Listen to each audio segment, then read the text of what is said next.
Have you ever wondered how a tiny brick could build an empire? LEGO's story is more than a journey from toy to titan. It's filled with epic challenges, creativity, and resilience. How did one family's dream survive fires, wars, and setbacks to become a global phenomenon? Stick around to uncover LEGO's incredible history. The story begins in a small village in Denmark, where Ole Kirk Christiansen was born in 1891. Ole was known for his dedication, putting everything he had into learning carpentry from his older brother. He worked tirelessly, mastering the art of crafting wood, until he finally saved enough to open his own shop in Billund, Denmark. Here he made simple but well-crafted furniture, tables, chairs, and other essentials, and business was steady. Ole met his wife, Christine, and soon started a family, settling into what looked like a stable, content life. Doesn't it sound like everything was perfectly set for him?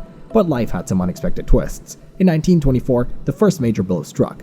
Ole's young sons were innocently playing in the shop, tossing around wood shavings, when they accidentally ignited a fire. Imagine the devastation as Ole watched his life's work go up in flames. But Ole wasn't the type to give up. He rebuilt the shop from scratch, a symbol of his resilience and determination. Just as he was beginning to find his footing again, the Great Depression swept across Denmark in 1930, hitting small businesses like Ole's especially hard. Times were tough, with families struggling just to put food on the table, and luxury items like handcrafted furniture fell by the wayside.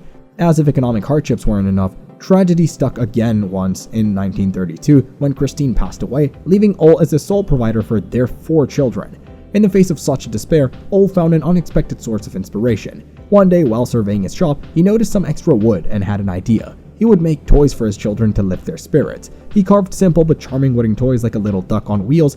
To his delight, his children loved them, their faces lighting up with joy as they played. This moment sparked a new vision for Ole. If his children loved these toys so much, might other children enjoy them too?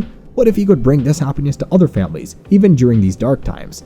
Driven by this newfound purpose, Ole decided to focus on toys, giving his small venture a name that would become legendary: LEGO. The name came from the Danish words leggot, meaning play well. Surprisingly, LEGO also closely resembled a Latin phrase that meant "I put together," an omen for the company's future in creating something that could be assembled piece by piece. But starting a new business during the Great Depression was challenging. High-quality wooden toys were not on most families' priority lists, and Ole found himself on the verge of bankruptcy. Desperate for support, he reached out to his siblings, who offered financial help, but only if he agreed to abandon toy making and pursue a real job. Imagine the choice Ole faced. Would he give up his newfound passion to secure his family's future?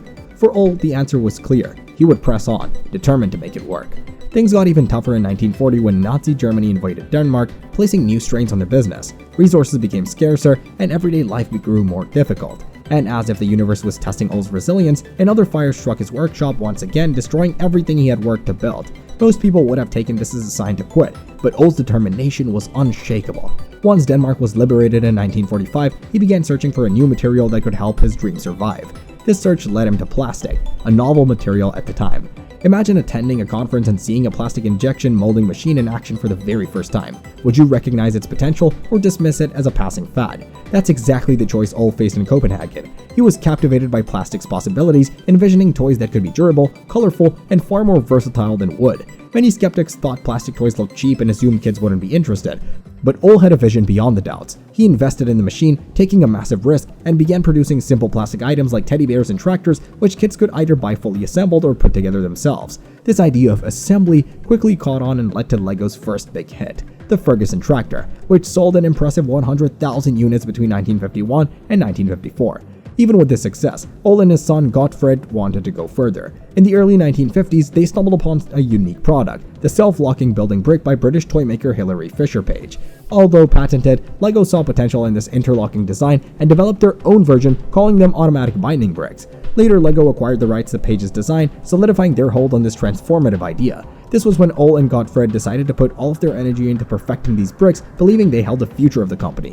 In 1995, LEGO launched System in Play, a miniature townscape set that kids could build using their new bricks. But there was one big problem. The bricks didn't always stay together as well as they hoped. Can you imagine the frustration of building a tiny house only to have it collapse with a light touch? Despite the setback, Gottfred was undeterred. After Ole passed away in 1958, Gottfred took over as CEO, determined to make the bricks stronger and more reliable. His team developed an interlocking design, adding tubes on the underside of each brick to secure a firm fit. This was the birth of the modern LEGO brick, a design that changed everything and laid the foundation for endless creative possibilities. LEGO's new design completely transformed their sets, letting kids build sturdier, more complex creations that didn't fall apart easily. Even more impressive, Gottfried made a game-changing promise. Every LEGO brick from then on would be compatible with any future bricks. This commitment to compatibility has made LEGO a timeless toy connecting generations of builders. The 1960s marked LEGO's rapid expansion. New factories opened, and with them came new sets, each encouraging creativity. And then in 1968, the first Legoland theme park opened its doors, attracting over 625,000 visitors in its first year. Despite skeptics, Legoland was a resounding success, solidifying LEGO's place not just as a toy but as a beloved experience. Behind the scenes, however, challenges persisted. In 1960, another fire destroyed LEGO's wooden toy factory, prompting Gottfried to make a controversial decision. He stopped producing wooden toys entirely, choosing to focus exclusively on plastic bricks. This choice created a rift with his brothers, who eventually left the company to start their own toy business. It was a pivotal moment as LEGO fully embraced its identity as a plastic toy company. As LEGO ventured into the 1980s, its influence grew worldwide. Iconic themed sets like LEGO Space and LEGO Castle captivated kids everywhere, marking LEGO's rise in pop culture. But with the success came new challenges. When LEGO's patent expired in 1978, competitors like Tyco and Mega Bloks flooded the market with similar products, sparking a series of legal battles. LEGO fought hard, but these battles took a toll. At the same time, they were expanding into video games, books, and even LEGO-branded clothes. It was exciting, but all that growth also put financial strain on the company. By 1998, LEGO hit a rough patch, facing its first major financial loss in decades. Do you think it was simply growing too fast or spreading itself too thin? With costly legal battles over brick designs and a rush into new projects, LEGO found itself overstretched. Forced to make cuts, they had to lay off a significant part of their workforce, a tough move for any company, especially one that had grown so close to families worldwide. By 2004, the financial challenges were so serious that the family made a bold decision. They stepped aside and appointed Jürgen Vic Knudstorp as LEGO's first non-family CEO. So how did Knudstorp bring LEGO back from the brink?